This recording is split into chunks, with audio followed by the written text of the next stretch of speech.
함께 신앙 고백합니다. 전능하사 천지를 만드신 하나님 아버지를 내가 믿사오며 그 외아들 우리 주 예수 그리스도를 믿사오니 이는 성령으로 잉태하사 동정녀 마리아에게 나시고 본디오 빌라도에게 고난을 받으사 십자가에 못 박혀 죽으시고 장사한 지 사흘 만에 죽은 자 가운데서 다시 살아나시며 하늘에 오르사 전능하신 하나님 우편에 앉아 계시다가 저리로서 산 자와 죽은 자를 심판하러 오시리라. 성령을 믿사오며 거룩한 공예와 성도가 서로 교통하는 것과 죄를 사하여 주시는 것과 몸이 다시 사는 것과 영원히 사는 것을 믿사옵나이다. 아멘.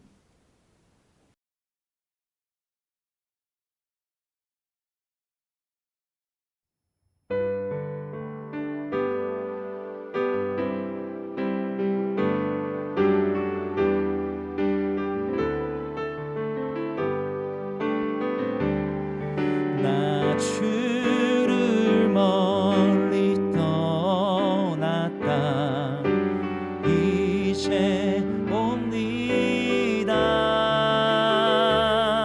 나 죄의 길에 시달려 주여 옵니다. 나 이제 왔으니 내 집을 찾아 주여 나를 받으사 맞아 주소서. 귀한 세월 보내고 이제 옵니다. 난 뉘우치는 눈물로 주여 옵니다. 나 죄에 매여 고달파 이제 옵니다. 주 크신 사랑 받고자 주여 옵니다.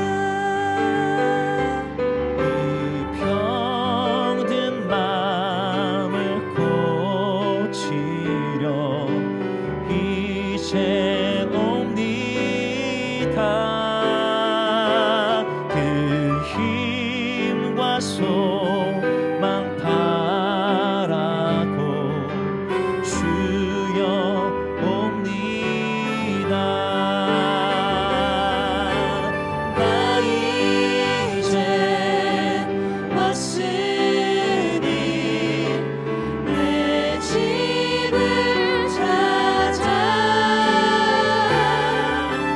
주여 나를 받으사 맞아 주소서. 나 바랄 것이 무언가 우리 주 예수 날 위해 죽임 당하시 믿고 옵니다.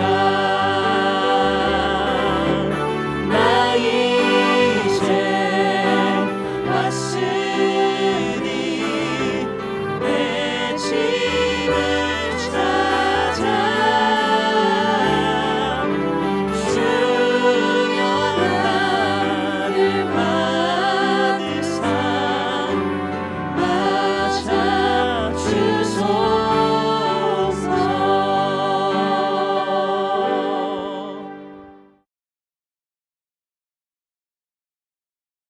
제4장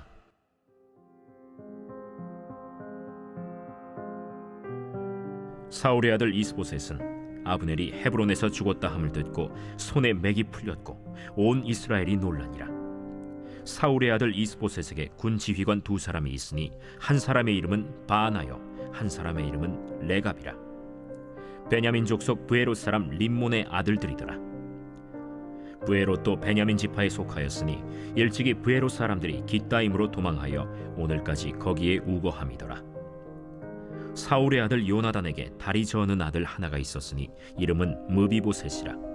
전에 사울과 요나단이 죽은 소식이 이스라엘에서 올 때에 그의 나이가 5살이었는데 그 유모가 안고 도망할 때 급히 도망하다가 아이가 떨어져 절게 되었더라. 브에롯 사람 림몬의 아들 레갑과 바나가 길을 떠나 볕이 쬐을 때 즈음에 이스보셋의 집에 이르니 마침 그가 침상에서 낮잠을 자는지라. 레갑과 그의 형제 바나가 밀을 가지러 온 채하고 집 가운데로 들어가서 그의 배를 찌르고 도망하였더라. 그들이 집에 들어가니 이스보셋이 침실에서 침상 위에 누워 있는지라. 그를 쳐 죽이고 목을 베어 그의 머리를 가지고 밤새도록 아라바 길로 가 헤브론에 이르러 다윗 왕에게 이스보셋의 머리를 들이며 아뢰되 왕의 생명을 헤아려 하던 원수 사울의 아들 이스보셋의 머리가 여기 있나이다. 여호와께서 오늘 우리 주 대신 왕의 원수를 사울과 그의 자손에게 갚으셨나이다. 다윗이 브에롯 사람 림몬의 아들 레갑과 그의 형제 바나에게 대답하여 그들에게 이르되 내 생명을 여러 환난 가운데서 건지신 여호와께서 살아계심을 두고 맹세하노니 전에 사람이 내게 알리기를 보라 사울이 죽었다 하며 그가 좋은 소식을 전하는 줄로 생각하였어도 내가 그를 잡아 시글락에서 죽여서 그것을 그 소식을 전한 가품으로 삼았거든. 하물며 악인이 의인을 그의 집 침상 위에서 죽인 것이겠느냐.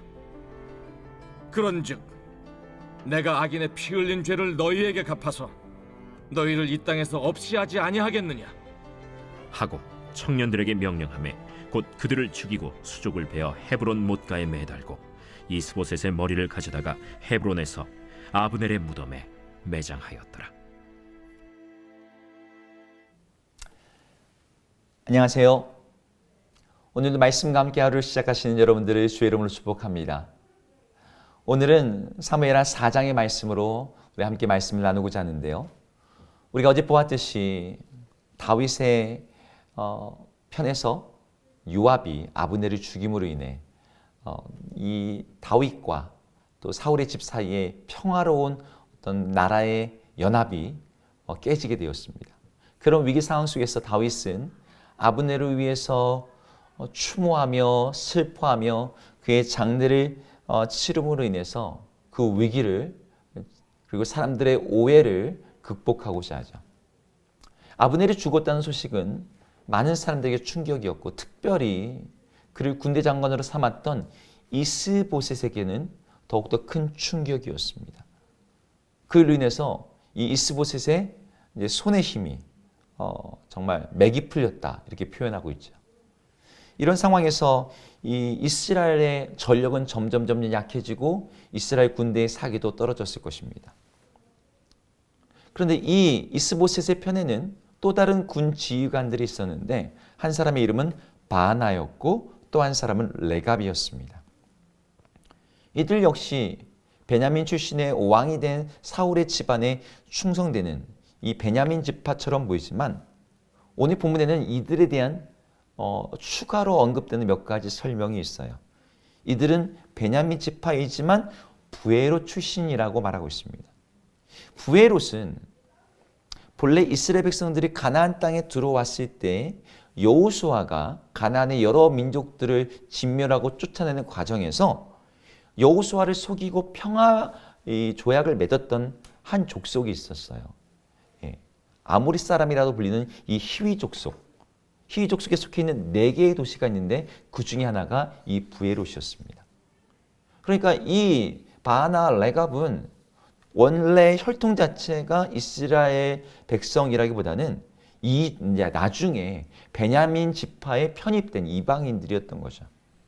근데 사울이 왕이 되었을 때 이 사울은 이 베냐민 지파에 속한 땅 안에서 이 이방인들을 없애려고 하는 어떤 그런 사건이 있었습니다. 그 사건으로 인해서 기브온 사람들이 학살당했었습니다. 이때 브에롯 사람들은 그런 사울의 칼을 피해서 이 깃다임이라는 곳으로 도망을 쳤죠.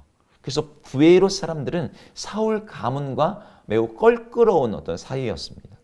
같은 베냐민 지파에 속한다고는 하지만 이 정통 베냐민 지파도 아니고 이방인 출신으로서 이 바나와 레갑이 이 사울의 아들 이스보셋의 군 지휘관까지 올랐다. 여러 가지 시사하는 면이 있는 거죠. 이 둘이 이 사울의 집안에 완전히 충성된 자들이었을까라는 어떤 의문부호를 제기할 뿐만 아니라 이런 상황에서도 지위까지 올라갔다라고 하는 것 자체가 그들이 어떤 정세 파악에 아주 예민한 사람들이었고 굉장히 약삭 빠른 사람들이었을 거라고 우리는 추측할 수 있습니다. 이런 상황에서 아브넬이 죽고 이스라엘의 힘이 점점 약해지고 이 다윗에게로 민심이 쏟아지고 있고 다윗의 집은 점점 강성해지고 있는 상황을 이 두 사람이 눈치채지 못할 리 없습니다.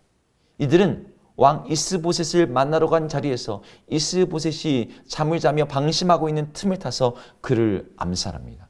그리고 그의 머리를 마치 전리품이라도 되는 양 목을 잘라서 헤브론에 있는 다윗에게 들고 온 거예요. 전쟁 중에 적장의 머리를 베는 것은 가장 영광스럽고 명예로운 공훈이었기 때문에 이 두 군 지휘관은 다윗의 적대편에 있는 이스보셋의 머리를 들고 간다면 자신들은 다윗에게 그 공로를 인정받을 것이고 다윗에게 높임을 받을 것이라고 생각했던 것 같습니다. 그러나 그들의 기대와는 달리 다윗은 전혀 다른 태도를 보입니다.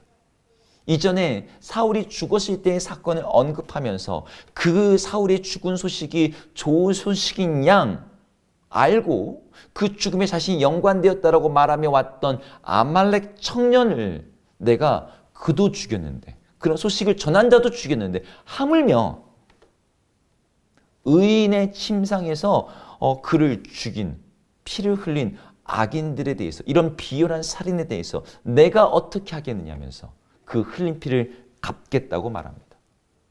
바나와 레갑은 높은 전공과 지위를 바라면서 이스보셋의 머리를 들고 왔지만 정작 그들에게 주어진 것은 그들의 목이 떨어지는 결과였어요.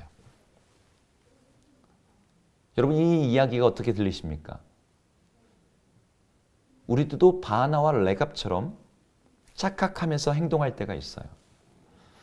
이 행동은 우리 하나님께서 좋아하시고 하나님이 기뻐하시고 하나님 나라에 유익할 것이라고 행동하는 어떤 것들. 하나님이 이걸 원하실 거야 라면서 우리가 하는 거죠. 다윗이 이걸 원할 거야 라고 생각하면서 이스보셋의 머리를 들고 갔던 이 두 사람처럼 우리도 하나님이 이런 걸 바라실 거야 라고 생각하면서 그런 행동들을 한다는 거죠. 예수님의 비유 가운데 매우 비슷한 이야기가 있습니다. 예수님께 하나님 앞에 어떤 사람들이 온 거예요. 주님, 내가 주님의 이름으로 귀신을 쫓았고 주님의 이름으로 병자를 고쳤고 주님의 이름으로 귀신을 쫓아내면서 능력을 행했습니다. 그런데 예수님이 그들 앞에 뭐라고 말하세요? 이들은 주님을 위해서 헌신한 사람이고 주님을 위해서 일한 사람이고 뭔가 주님을 위해서 대단한 어떤 역사를 일으킨 사람들인데 우리 주님께서 그들에 대해서 내가 너희를 알지 못한다라고 하시는 거죠. 내가 진실로 있느니 너희를 알지 못한다. 하나님은 그들의 마음의 동기까지 아시는 하나님께서 그게 정말 나를 위해서 한 거니? 너희 욕심을 위해서 한 거 아니니? 너희 자신을 위해서 나를 이용한 것은 아니니? 하나님은 오히려 그들에 대해서 너희는 나와 상관이 없는 자야라고 말씀하신다는 거예요. 그러면서 바깥 어두운 곳에서 슬피 울며 이를 갈미 있으리라고 그들의 운명에 대해서 선고하십니다. 우리가 우리 주님을 위해서 한다고 하는 많은 일에 대해서 우리가 잘 돌아봐야 되는 것이 바로 이러한 최종의 심판 앞에 정말 우리가 상상하지 못한 결과를 받을지도 모른다는 두려움을 가지고 우리 스스로를 돌아봐야 돼요. 정말 우리가 하는 일이 정말 주님을 위한 일인지 아니면 주님을 위한다고 하면서 정작 내 마음대로 내 욕망을 위해서 내 방식대로 하는 일은 아닌지. 여러분 우리가 주님의 일을 한다고 할 때 정말 이게 주님을 위한 것이라고 할지라도 그 일이 주님의 방식대로 주님의 뜻대로 이루어질 때 그게 주님의 일이 됩니다. 주님의 일을 한다고 하면서 내 마음대로, 내 뜻대로, 내 방식대로 한다면 결과적으로는 주님의 뜻이 이루어졌을지라도 이 사람들은 주님 앞에서 버려지는 사람들이에요. 바나와 레갑이 이스라엘의 통합에 도움이 된 건 맞아요. 이스보셋은 그 일에 걸림돌이 되는 사람이었으니까요. 하지만 그 방식은 하나님의 방식이 아니었던 것이죠. 예수님은 그런 사람을 불법을 행한 자들이라고 명명하셨습니다. 주님을 위하는 우리의 섬김이 신앙을 빙자한 불법이 될 경우 우리는 주님을 위해서 쓰임 받고서도 버림받을 수 있어요. 주님의 일은 주님의 방식대로 해야 됩니다. 하나님의 일은 하나님의 그 선한 방식대로 행하지 않으면 하나님의 일과 무관한 일이 되어버려요. 오늘 이 아침, 오늘 하루를 사시면서 우리가 주님의 일을 한다고 하는 것들이 사실은 세상에 범죄하는, 세상에 하나님과의 뜻과는 상관없는, 하나님 보시기에는 불법으로 행하는 그런 방식은 아니었는지 우리가 일하는 습관과 우리 일하는 방식을 돌아보면서 우리가 하는 목적도 주님을 위한 것일 뿐만 아니라 그 목적을 행하는 모든 방식도 하나님이 기뻐하시는 선한 방식으로 행하시는 우리 모두가 되기를 축복합니다. 함께 기도하겠습니다. 하나님, 하나님의 일을 하나님의 방식으로 행함으로 말미암아 우리 주님 앞에서 선한 착한 종이라고 인정받는 우리 모두 되게 하여 주옵소서. 예수님의 이름으로 기도드립니다. 아멘. 함께 주기도문 하시겠습니다. 하늘에 계신 우리 아버지여, 이름이 거룩히 여김을 받으시오며 나라 임하옵시며 뜻이 하늘에서 이룬 것 같이 땅에서도 이루어지이다. 오늘 우리에게 일용할 양식을 주옵시고 우리가 우리에게 죄 지은 자를 사하여 준 것 같이 우리 죄를 사하여 주옵시고 우리를 시험에 들게 하지 마옵시고 다만 악에서 구하옵소서. 대개 나라와 권세와 영광이 아버지께 영원히 있사옵나이다. 아멘.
주